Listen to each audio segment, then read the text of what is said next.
Las palabras que surgen a continuación son motivadas por la obra del escritor Nelson Romero Guzmán, un escritor de Ataco, Tolima.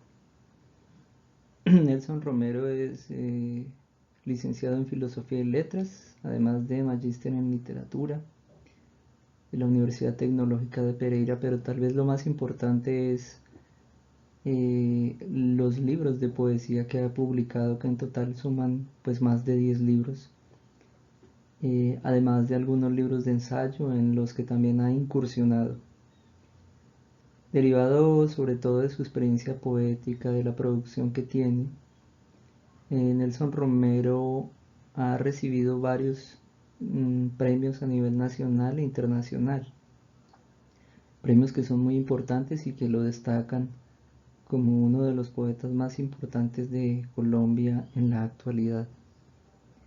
Dentro de sus premios, por ejemplo, está el Casa de las Américas, obtenido en el 2015, con el poemario Bajo el brillo de la luna. A propósito de Nelson Romero, vamos a retomar un poema para hablar, para que sea motivo de diálogo y para escudriñar un poco sus sentidos y los caminos o senderos a los que nos dirige su lectura.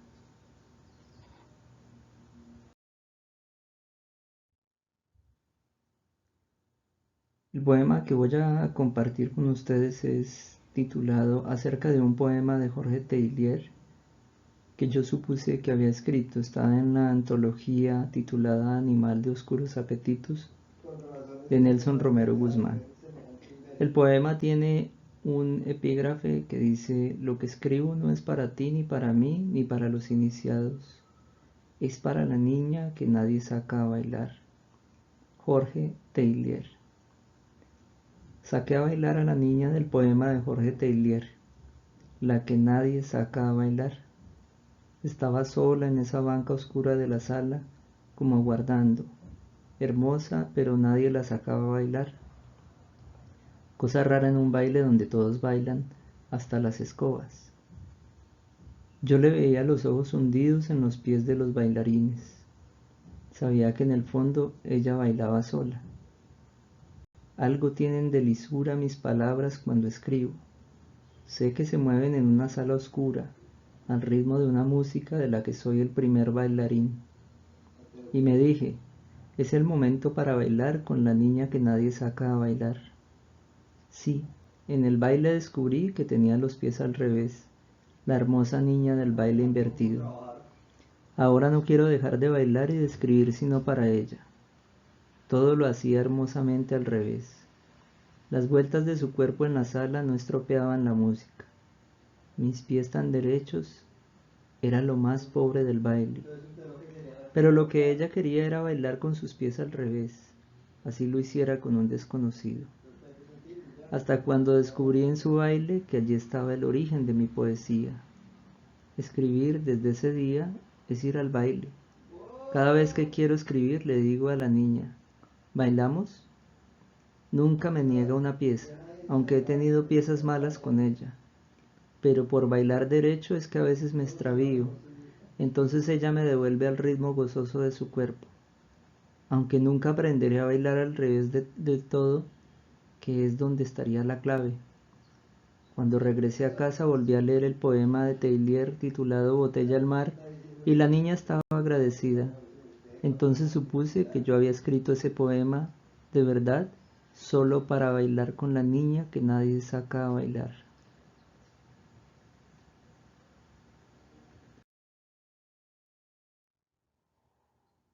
Quisiera que antes de adentrarnos en el poema pensáramos en lo que nos ha traído a la memoria, en mi caso particular, las cuestiones de la escritura a partir de algunos de los narradores y poetas más importantes de Latinoamérica. He recordado aquí un hermoso poema de Jorge Luis Borges que se titula Everness, en el que hay un bello verso que motiva mi reflexión. Los invito a escuchar este bello poema.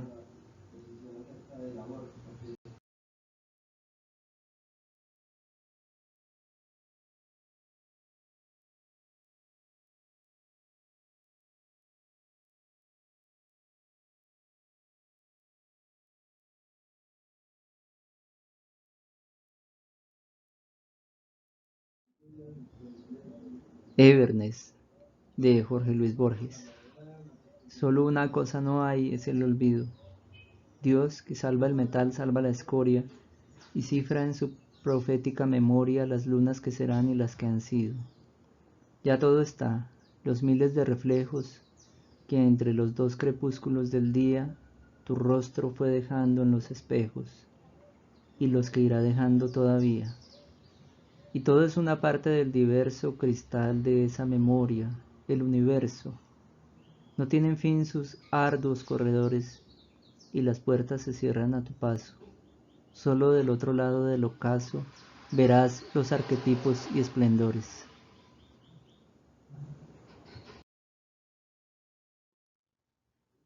Como les venía diciendo, este poema de Nelson Romero Guzmán me ha traído a la memoria un libro que leí hace algún tiempo, titulado Cuando llegan las musas. Este libro tiene una particularidad y es que habla sobre los procesos creativos de algunos de los más importantes narradores y poetas latinoamericanos y españoles, algunos de ellos también.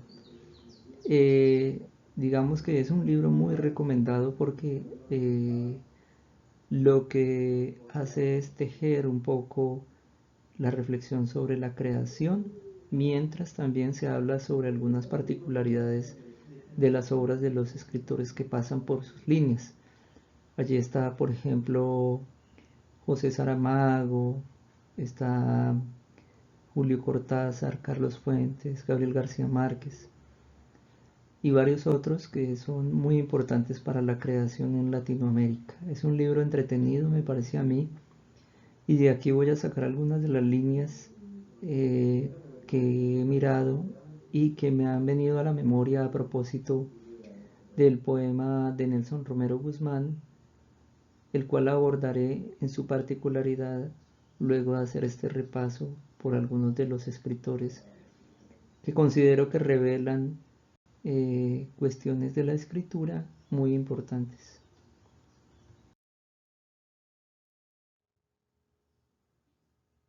El primero de estos escritores que se puede abordar con mucha alegría por conocer sus procesos creativos es Jorge Luis Borges, poeta, cuentista y ensayista que evidentemente ha sido un hito de la literatura hispanoamericana.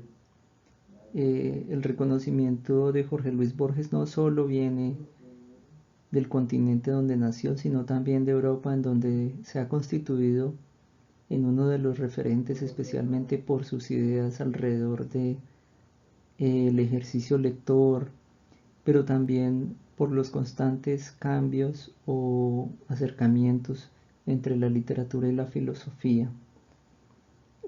Borges es un escritor muy sintético.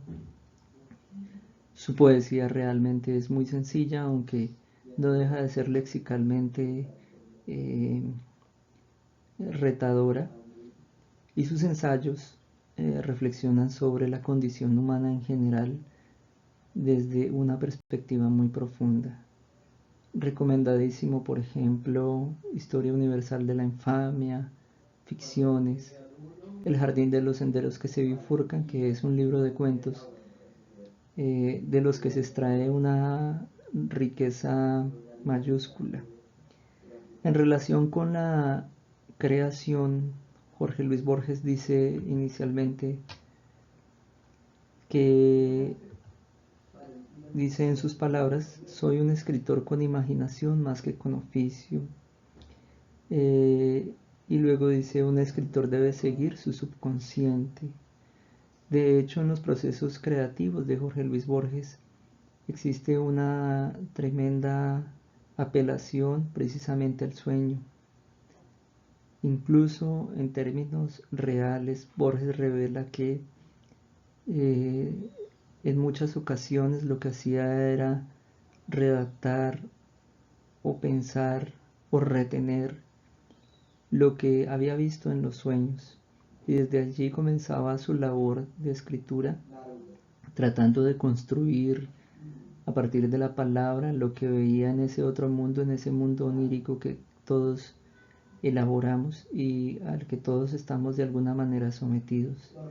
El sueño se constituye entonces en una presencia fundamental en Jorge Luis Borges, en una motivación a la escritura, lo cual no quiere decir que sea un poeta, digamos, místico o un poeta que se pierda en las penumbras de la inconsciencia, sino que parte desde allí para realizar sus textos poéticos especialmente. Pero al paralelo a esto también Borges insiste en la disciplina, en el trabajo de corrección, de lectura constante, del convencimiento de que está hablando con una palabra, digamos, honesta o desde una palabra honesta. Digamos que Jorge Luis Borges es un escritor de mucha corrección. Lo revela su pareja María Kodama cuando hablaba de las labores que hacía este escritor sobre sus textos. Es, digamos, un ejemplo de lo que deberíamos hacer todos, el ejercicio de corrección continua para que nuestros textos, sean creativos o no, queden de una manera precisa y sean claros también. Hay una particularidad de Jorge Luis Borges, para finalizar este capítulo, sobre las motivaciones que tiene para la escritura, y es que Jorge Luis Borges se quedó ciego en sus últimos años de vida. En esos años, según lo que comenta su pareja María Kodama, este escritor pues no podía tomar la pluma y lo que hacía era redactar. En ese proceso de escritura, en ese proceso creativo, Borges, según la historia, se sentaba en su diván y comenzaba a redactar cuentos. Escribía 1 o 2 párrafos diarios, o redactaba mejor 1 o 2 párrafos diarios, y al día siguiente hacía las respectivas correcciones. Luego, este es un escritor que conjuga subconsciente, disciplina y de alguna manera el ejercicio de redacción oral, que en ocasiones es tan difícil para nosotros ya acostumbrados a el ejercicio de la escritura sobre el papel o sobre los ordenadores.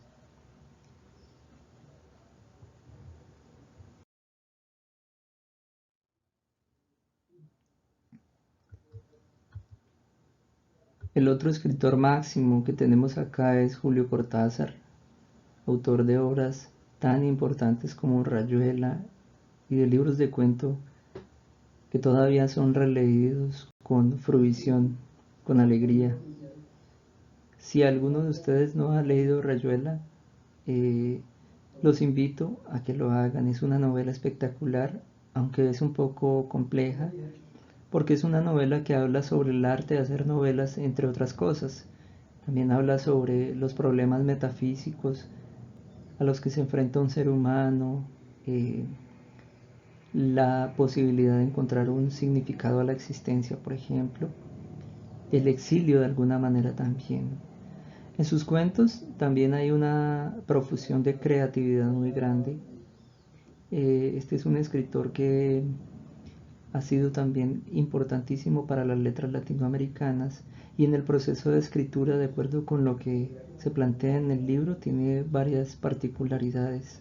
Una de esas es que Julio Cortázar era un aficionado muy grande al jazz, y esto lo llevó a pensar en que el proceso de creación tiene mucha relación con la improvisación. En este sentido, no se debe confundir improvisación con hacer lo que primero se le venga a uno a la cabeza. Realmente Julio Cortázar fue un lector extremo, pese a que en su infancia no tuvo libros y realmente vivió una infancia muy difícil porque su familia era pobre. En ese sentido, la improvisación a la que se remite Julio Cortázar es un ejercicio en el que ya como en el jazz, se conocen los pormenores del instrumento y lo que hay que dejar es fluir un poco el espíritu, fluir la imaginación. Pero en el fondo esa improvisación requiere una formación muy grande porque de otra forma no sale un producto bello como acostumbra hacer Julio Cortázar en sus textos. Julio Cortázar afirma que para construir sus cuentos él es un escritor muy visual. Ve la escena, se la puede imaginar, crea o traza algunos límites con otros escritores sobre los cuales dice que hacen bocetos o esquemas.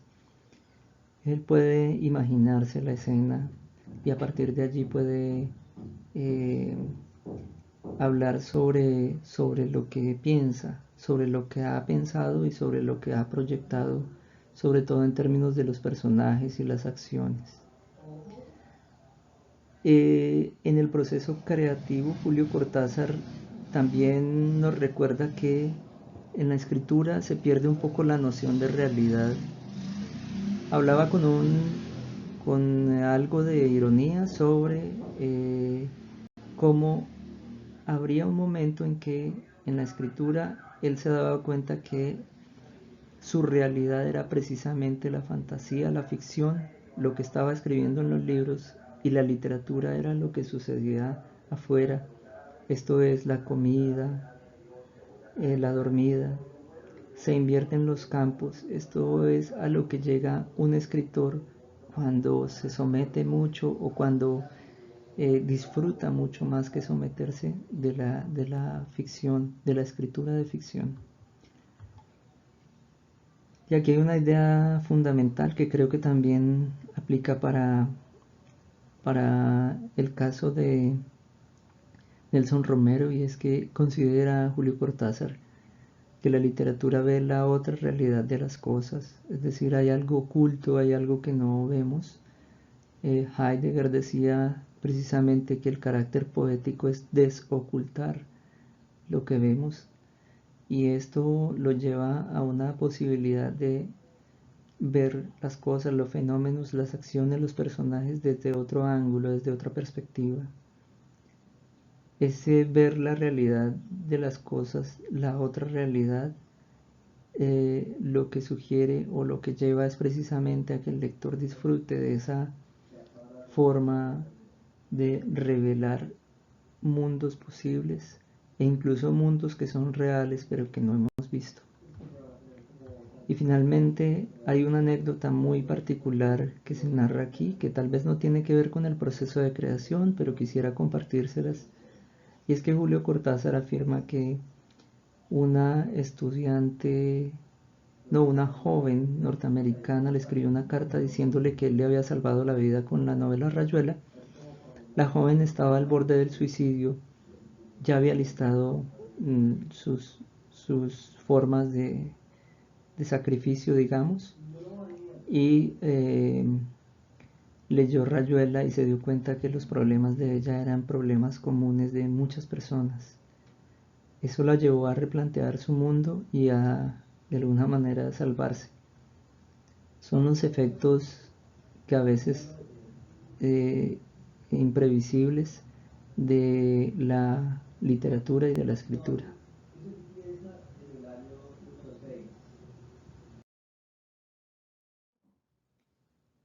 Todos conocemos a Gabriel García Márquez, se ha convertido en un hito de la literatura colombiana. El capítulo que está dedicado aquí en el libro Cuando llegan las musas eh, habla sobre diferentes particularidades de la escritura del Premio Nobel colombiano. Una de ellas es que García Márquez revela en este capítulo que regularmente lee autores para saber cómo escriben esos autores, es decir, lo que él llama la carpintería o las costuras de la escritura. García Márquez se dedica precisamente a leer, por ejemplo, a Hemingway para comprenderlo, para comprender qué hace de él un gran escritor, para mirar al detalle los puntos que aborda y cómo los expresa. Esto, digamos, de alguna manera lo hacemos todos con diferentes tipos de textos, solo que tal vez no nos damos cuenta. Pero García Márquez sí lo hacía sistemáticamente. Esto es un procedimiento de escritura que él revela inicialmente. Lo otro es que García Márquez afirma que todo parte de una idea que merezca la pena, dice él, y para que merezca la pena tiene que pasar el filtro de los años. García Márquez no era un escritor de textos rápidos, cocinaba sus obras por mucho tiempo, por muchos años, porque precisamente le parecía que habían ideas que con el paso del tiempo se diluían y por el contrario otras quedaban en la retina o resonaban en el pensamiento de él como escritor. Entonces, tener una idea que merezca la pena significa construirla de alguna manera y tenerla ahí. Y por eso sus obras, como les decía, duraron mucho en su construcción. 100 años de soledad cuajó luego de 5 años y luego de esos 5 años necesitó 18 meses para escribirla, es decir, se demoró 5 años pensando en ella. Eh, el Otoño del Patriarca fue una obra que le costó más de 10 años la idea principal. Entonces son particularidades de la obra de Gabriel García Márquez. El punto de partida de García Márquez, si en Borges era un poco el sueño, eh, y bueno, en Cortázar un poco también la imagen visual, el punto de partida es también en García Márquez la imagen visual. García Márquez afirma que varios de sus textos han tenido un inicio, han sido motivados por lo que él ve en la cotidianidad. Por ejemplo, la siesta del martes eh, partió precisamente de haber visto una pareja, una señora y su hija sentadas en una banca de un parque, digamos con una postura muy luctuosa. El coronel no tiene quien escriba surgió de golpe por la observación de un señor en un puerto solitario y ya de edad. Ese es el punto de partida. Luego aparece la idea y es una idea que se va fortaleciendo con los años. García Márquez afirmaba que el oficio de escritor en Latinoamérica es un oficio de observación de la realidad, solo que en Latinoamérica la realidad es de alguna manera mágica. Es decir, nosotros tenemos algunos episodios que nos llevan a pensar que nuestra realidad es extraña, que es insólita, por lo menos, como decía Alejo Carpentier en su texto El realismo maravilloso. A partir de la observación de esa realidad, pues se construyen las obras de García Márquez, que también apelan a la imaginación, aunque García Márquez que afirma que uno no se podía imaginar tampoco cualquier cosa, porque los textos literarios necesitan credibilidad, o por lo menos que el lector comprenda que hay un mundo y no se puede imaginar uno cualquier cosa. Entonces la imaginación es un instrumento de elaboración de la realidad. Es una forma que se utiliza para amplificar un poco la realidad, pero no para distorsionarla en el sentido de que se vuelva inverosímil. Estas son las particularidades de la creación poética en García Márquez.